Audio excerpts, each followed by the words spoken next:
guys, punta tayo ngayon sa ano guys, sa dike. Mamitik tayo ulit doon kasi may nagre-request eh. Sabi nila papitik daw sila. Bigyan natin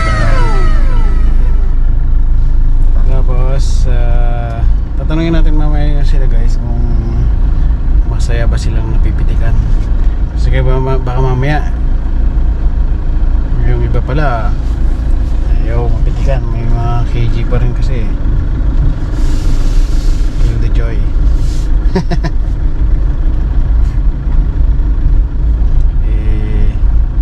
Mas maganda yung ano, tanungin natin sila mamaya kung masaya ba sila na napipitikan or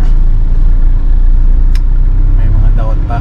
Hindi naman natin ipopost yung mga pangit na kuha pa mga kapitik guys, ano, mga kapitik pala pag hindi na posted yung mga picture ninyo, kasi tanongin nyo bakit hindi na-post yung picture. Pag pangit pa yung kuha, hindi ko na inaano yun, hindi ko na upload kasi baka hindi rin yung magustuhan. Ibig sabihin nun, pangit yun, pangit yung pagkakuha kasi tapos yung mga iba kasi pag sa tingin ko na kahit pinicturean ko at nakasimangot siya or parang mukhang ayaw niyang papitik, hindi ko rin na-upload yun. Kahit marami akong pitik dyan, hindi ko na-upload yung sa tingin kong ayaw niyang papitikan, lalo yung mga tigulang na kagaya ko na kasi hindi na nakakasabay sa social media, hindi na nakakasabay sa uso. Hindi ko na ina-upload yun.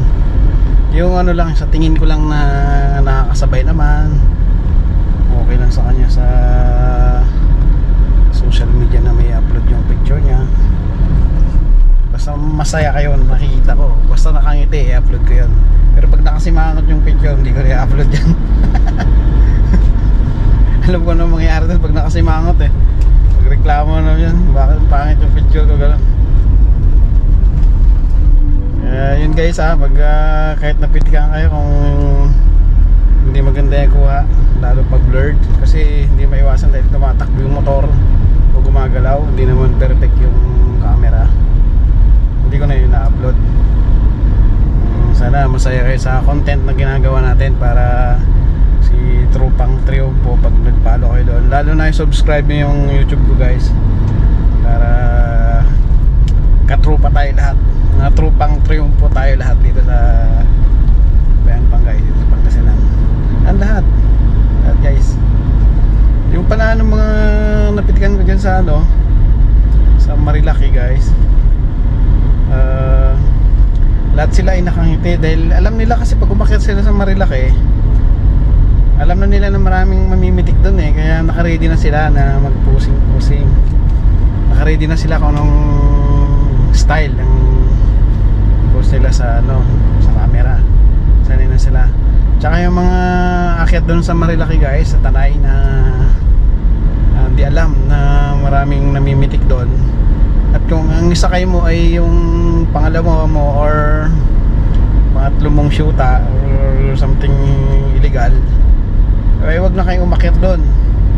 Ganun kasi hindi ka makakalusot doon dahil napakaraming camera doon.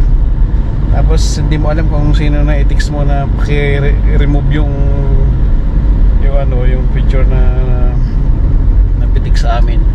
Kasi hindi, napakarami po doon eh. Dami, lahat ng mga likuan doon na mga gandang curve, mayroon po naman nagpipicture doon, kaya iwasan nyo na umakyat doon na ma-illegal kayong masama. Para maiwasan yung pa-remove. Yun lang guys.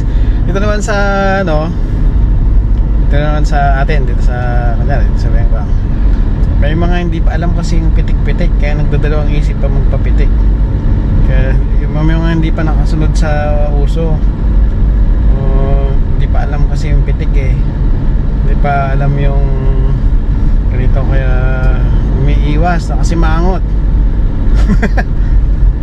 Ingitin nyo lang guys pag ano, pag nakita nyo yung may pumipitik, sa tingin ko, ako pa lang naman namimitik dito.